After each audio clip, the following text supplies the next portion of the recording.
Hey, everybody, welcome back to Transparent Talks with God. My name is Henry Neat Jackson, and I am your host of Transparent Talks with God. I am so excited that you are all here and you're continuing to join me on this journey as I fulfill this assignment that God has placed on my life. Um, Before I get into what we will be talking about today or my story that I'll be sharing today, I do have to give a trigger warning that what I will be discussing contains suicidal thoughts, um, and viewer discretion is advised. I will also have the National Suicide Prevention Hotline down below, their number down below in the bio, and also the crisis text hotline down below in the bio if you or a loved one or someone you know is experiencing suicidal thoughts and they need help. So, let's get into the topic for today. And my title for today, y'all, I have to tell you, it took me a while to get here. It took me a while to fully embrace this topic. It took me a while to fully understand, and accept this topic for my own life, right? For my own life because of everything that I had gone through for me to understand this. And so the title is You're Going to Be Proof That God Can Do It. Now, like I said, it took me a while for me to understand that I would be proof that God could use me. I would be proof that you can survive everything that you have went through. I would be proof that there there is greater on the other side. I would be proof that God's light still shines, like regardless of anything that you have gone through. Like, it took me a while to accept this and to also understand and fully like grasp onto this, because what I've been through, I'm like, God, how could I be proof? How could I be proof? What do you mean proof? So, as I get into the story, but let me show you how. So, let me show you how God allowed me to accept this and to understand that I would be proof that he could use me, that God could do it, that God could take a person that was low and broken and make them whole and make them, restore them and give them peace. Like, it took me a while to get here, y'all, but your girl is here now. And I am so excited to be able to share my story and how I got to this point so that you can also know that you are proof that God will use you. It doesn't matter if you are coming from a broken home, a broken family, if you have been, through the worst of the worst. God can and will use you. You are not forgotten. God will use you. Okay. So my story starts, or where I'm going to start at, is when I was in the sixth grade. I remember, I think I came home one day from school, and when I was younger, I would have to take iron pills because I was born with sickle cell disease, and I needed to, take the iron pills to, because my blood was low, and so I needed to take iron pills, right? So, I remember coming home, and I think I had already taken my medication for that day. But I'm not sure. I don't really remember. But I remember being in the room by myself, the room that me and my sister shared. I remember being in the room by myself and taking my medication, taking the pill bottle, and just playing with it in my hands. And I remember this is the first time ever that I was like, what if I took all these pills at one time? What would happen to me? Like, what would happen? I was very curious. And so I remember opening up the pill bottle and like pouring some in my hand. But then it was like when I was about to try to do it, I stopped myself and I was like, girl, what are you doing? Like, what are you doing? In my mind, it wasn't like, at that time in my mind, it wasn't like, oh, you about to, attempt to end your life. You don't recognize this? I'm telling you, at that time, I did not recognize it. I may have been maybe 11 or 12 years old, but I didn't recognize that that was a thought that was like in my head while I was, that age. So I remember putting the medication back into the pill bottle and like sitting it down, and I was like, that was just crazy. Like, not a thought. Like, it wasn't something that I continued to think about. It was just like I tried it in that moment, or I wanted to do it in that moment, and I had those thoughts, but I never like went back and tried to do it again. Like, I never told anybody. It was just something that I just did, and at that time it was like whatever, right? So fast forward some years later, I remember being in high school. I think I was about like in the 10th grade or ninth grade, one of them, y'all.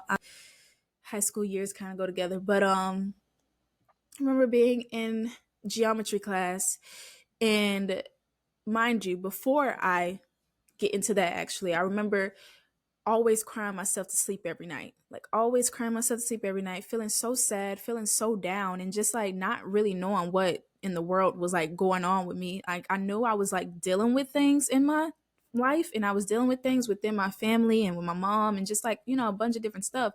But I didn't, know why it had taken such an effect and such a toll on me that I would be crying myself to sleep like every single night, like not feeling okay, like, just being really down. I didn't understand why, right? And so I had never told anybody that I was crying myself to sleep every night. I just did. And I'm also not a person that tends to open up to a lot of people too, so it was just something that I just kept to myself. So yeah, like I said, I was in school, and I went to the bathroom, left my classroom, went to the bathroom because I just felt like I needed to cry. And when I went in the bathroom, like, I made sure nobody was in there. I'm like, I gotta cry, make sure nobody in here. But I also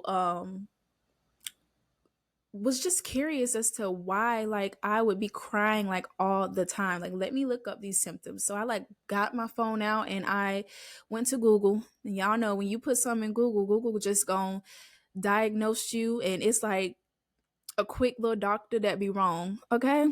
So I put all that I was feeling into Google, and like, I remember when I pressed the search button, the first thing that came up, the first thing that Google had told me was like, you are severely depressed. And I was like, what in the world? Now, mind y'all, remember I said it in the last episode that I am a person that was like, I would never go through depression. Like, I was like, I'm not ever going through that. Like, that is something that I would just never go through, right? So when I saw those results, and Google was like, you depressed, girl, you so depressed that you probably need to be on some medication, you need to go to the doctor, basically. And so I was like, oh my God, I'm depressed. But no, it's not funny, but it's just, y'all, I was just in shock. And I remember just crying even more. Like, I was just started crying even more. And I started like, felt like I was hyperventilating, like I couldn't breathe, because mind you, I said I never wanted to go through this. And then this is what I've been feeling. Like, this is why I've been crying myself to sleep every night. This is why I feel so sad all the time. This is why, because I'm going through something that I never wanted to go through. And so I was heartbroken. I was like, oh my God, no. And so I'm not a person that tends to, I don't really like to cry in front of people. So I remember other people was like trying to come to the bathroom, and I like had to hurry up and like wipe my face off and, go back to class. But fast forward to like the end of that school day, I went home, and nobody was at the house during this time. Nobody was at the house, and I took a shower. But while I was in that shower, I began to cry even more. And I mean, I was like crying, okay? Like, really crying. And I just got so angry, and I was like, God, why would you do this to me? Why would you put depression on me? Why would you allow me to go through this? I never wanted to go through this. And then I got mad at my dad during that time as well. And I was like, why would you leave me? Because my dad, he passed away before I was born. And so I got mad at him, and he way well past gone, okay? And I got angry, and I was like, why would you leave me? Like, why would you leave me here? And now look what I'm going through. Then I got mad at God again, because I was like, why would you take him from me? Like, why would you do this? Why would you put me in this life like this? And then I think I just got upset with myself. And I was like, girl, like, what in the world, you know? So as I got out the shower, I remember like looking myself in the mirror, like as I was getting ready, I looked myself in the mirror and my eyes were just like so red from crying. And I was just so, I felt so broken, you know? I felt so hopeless. I felt so down, so depressed, so worthless. Like I really did. I felt like I was shattered basically. And so, and it wasn't just about like learning that I was going through depression. It wasn't just that made me feel that way. It was for years, you know, like I was dealing with this spirit of depression and feeling so down and so broken and sad all the time. Like to feel sad all the time is just not, it's not it, you know? And so I was already just so exhausted, you know, from crying and all of that. So then to add on like, oh, it really is like you depressed, girl. It's something that you ain't never want to go through. It was like, no, I don't want to take no more. Why me? You know? So I remember as I like continued to get ready, my family like coming home and I like walked out of the bathroom and my auntie, she was like, "You okay?" And I said, "Yeah, I'm fine." Trying to keep my head down so that they wouldn't see that my eyes were red. Trying to keep my head down, y'all, because I'm like, please don't ask me no questions. Because honestly, I couldn't even give you an answer, even if you did ask me a question. Like I don't know. I didn't know at the time. So, um, I went to the room and I remember closing the door and I just like kept hitting my head on the dresser.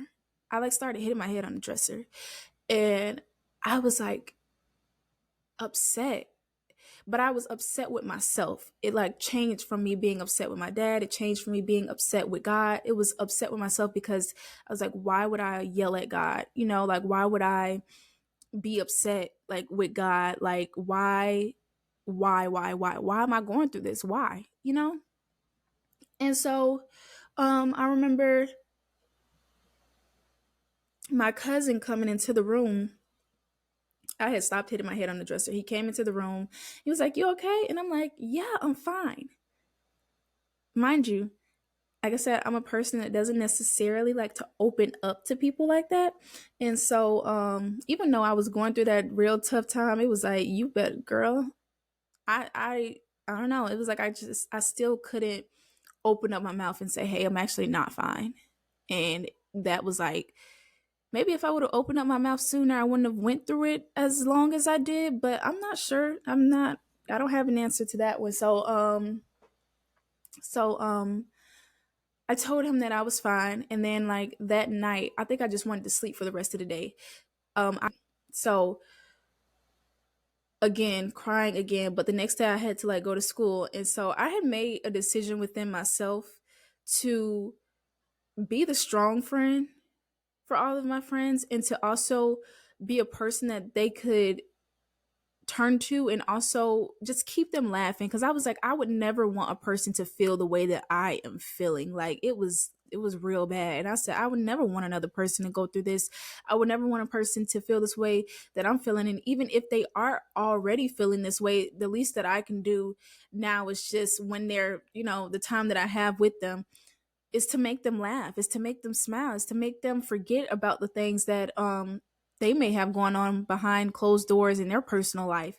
And so I just became that friend for every friend group that I was in, right? And so I'm gonna fast forward again some more. I after I graduated and I, you know, went away to school and came back home, um, I found myself, you know, still dealing with depression at times, but then also, like I said, still like not being in it as much. Like I wasn't. It would be like I was in it, and then then a few months later, like I'm good, I'm happy. But this particular time, I was going through depression, and I remember just being so sad, and I felt so broken, and this was like the height of my depression. And this voice came in my head, I remember when I was driving, and the voice would say, "You could just drive off that cliff. It'll be fine. Just drive off that cliff. Nobody would miss you." And I would find myself about to do it. And then I would just like have to snatch the car back, or, like come back and grab the wheel and just be like, "Girl, no, what are you doing? Don't do that. Like, don't do it." Um, the voice would tell me, like, "It would be okay. Nobody would miss you. Just do this, just do that." And I would almost, about to do what the voice would tell me to do. But I would always pull myself back as well.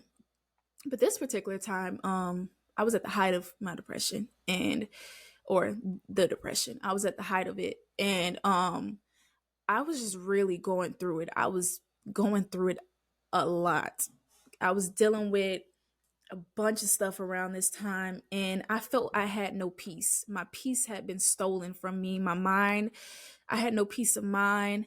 Um I was just down under, real down under, and I remember I am not a person that, would turn to any type of substance or anything to do any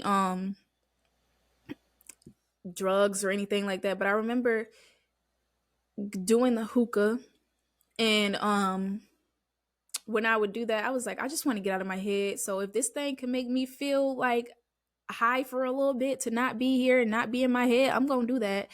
And I was like drinking and all of that, and I didn't like it. It wasn't nothing that I liked. It was just something that comforted me. I felt in that time like, okay, like this can comfort me. It can get out of my head a little bit. People don't notice that I'm crying anyways, like if my eyes are red, and anyways. So I started doing that. But then one night I just got really exhausted, and I was just really, really done. And the voice was still there telling me like, "Girl, just end it all. It's fine."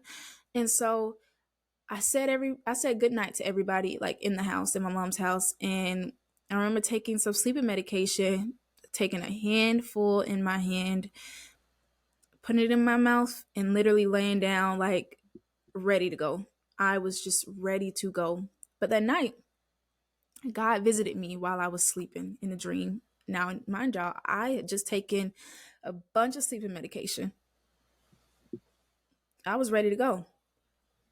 But he visited me in the dream, and he said, "I am not done with you. This is not how you end. This is not the way that you're going. I'm going to use you. There's I have so much greater things for you, and you're going to be proof. You're going to be proof that I can use you. You're going to be proof that people can come through this. You're going to be proof. You're not done. I'm not done with you. So you can't go. No." Basically, like, no, you're not going anywhere.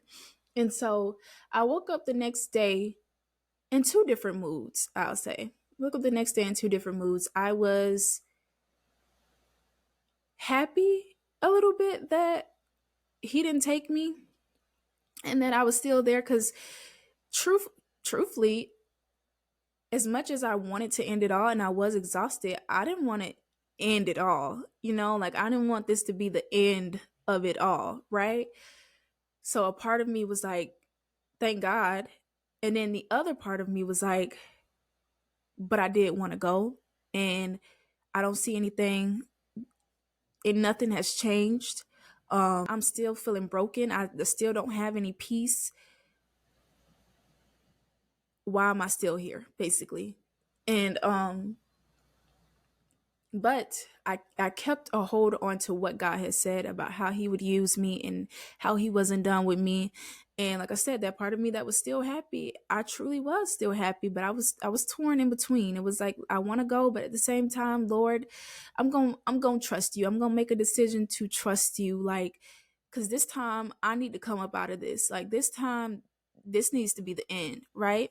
So that was in January of 2021 when I attempted to end my life. And then during that time as well, God had began to tell me to like start packing up and to start going and looking for places so that I could move, right? And I could have my own space, right? And so in March of 2021 is when I moved into my own apartment.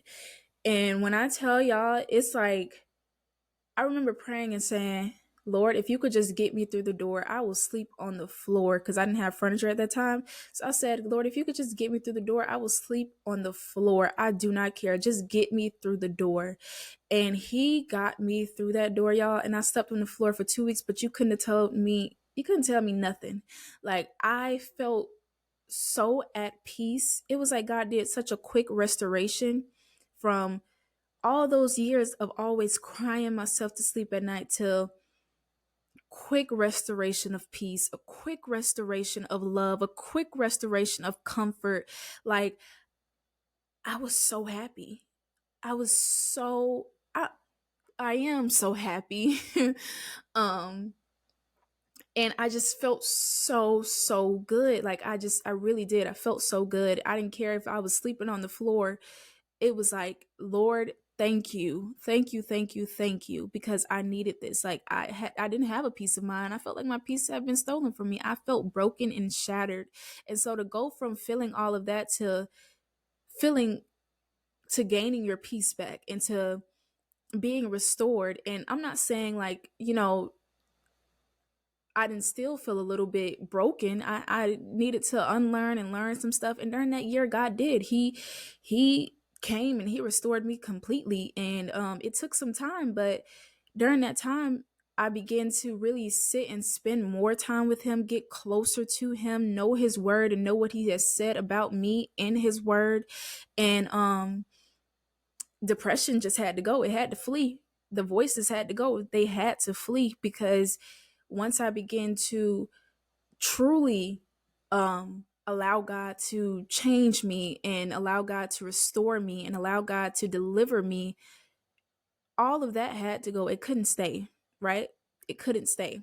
And so, like I said in the beginning of this, it took me a while to get to the point of accepting that God would use me, that I would be proof that God could do it. Like the title says, you're going to be proof that God can do it.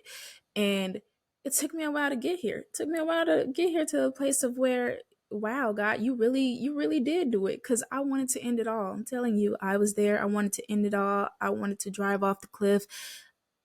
I wanted to take the medication. And it started at such a young age, but it started at such a young age. And like I said, at the time, I didn't know it. But then once I like began to realize what it was, I began to journal. I eventually did open up and talk to somebody. Um, I eventually did begin to, speak life into myself instead of just living in it because I knew I couldn't just stay in that. That's not what God called me to stay in.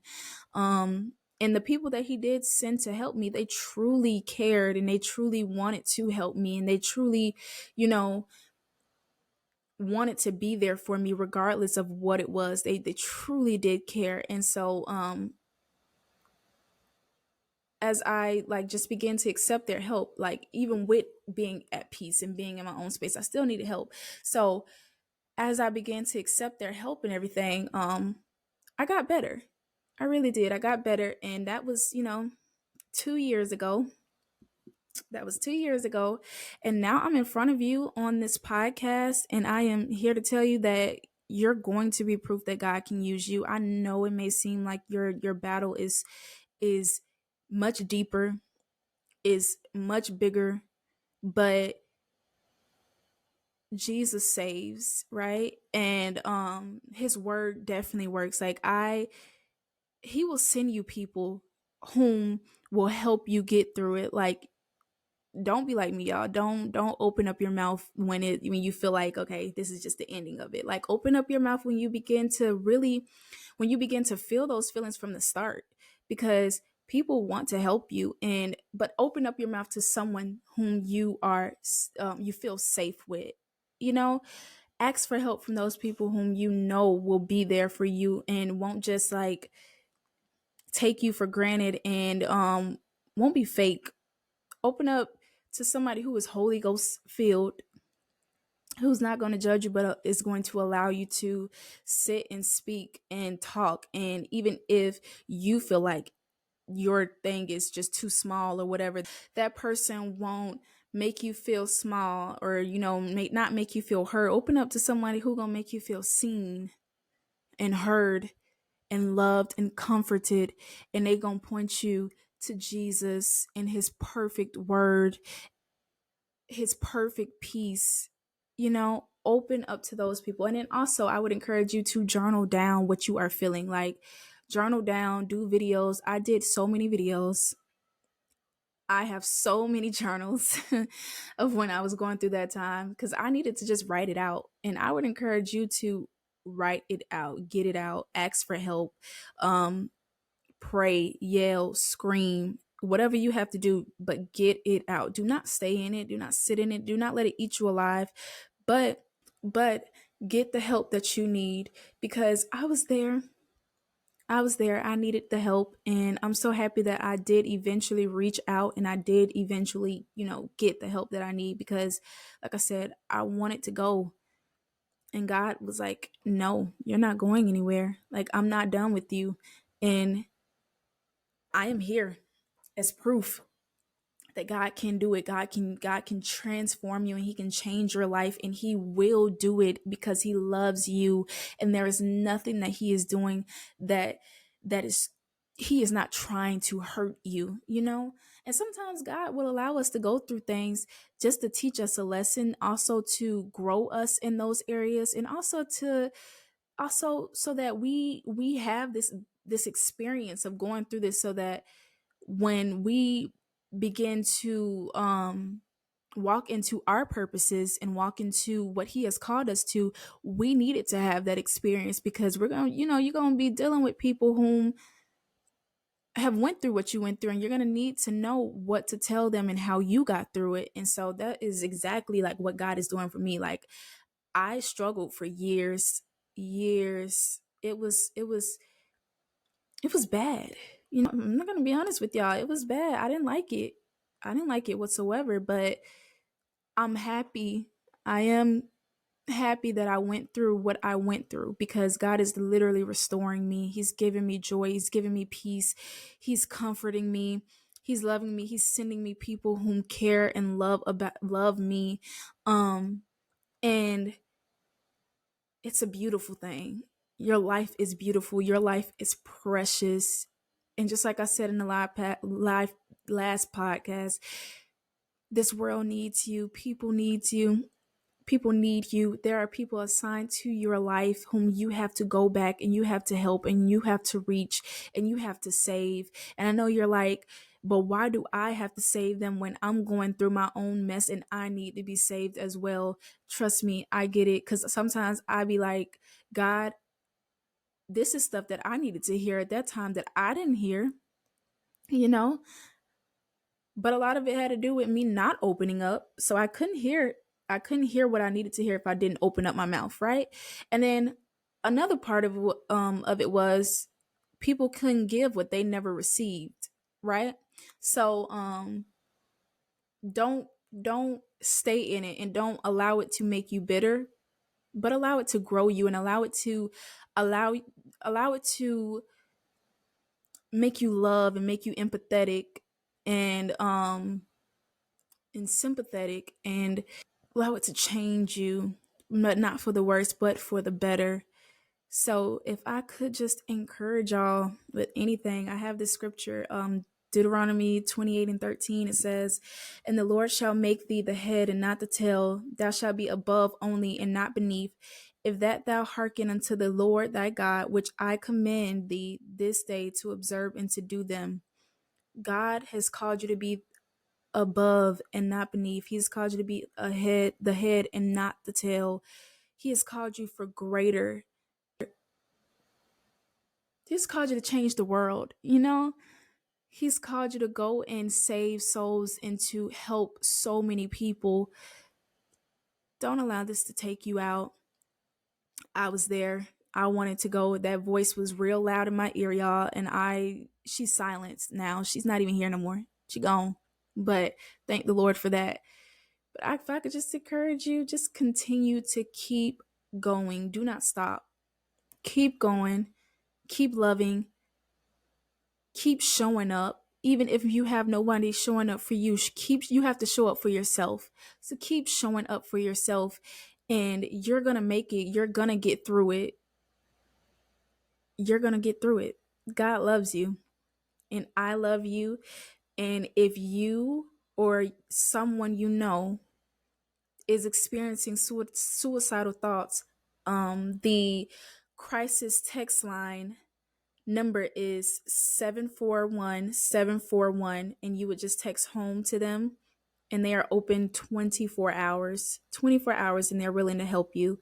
And then the National Suicide Prevention Lifeline is 800-273-8255, and they are also open 24 hours, and they are willing to help you. So get the help you need. Journal, write, yell, scream, pray, but do not stay in it. Do not stay in it. I love y'all. I'm so happy that y'all have continued to join me on this journey.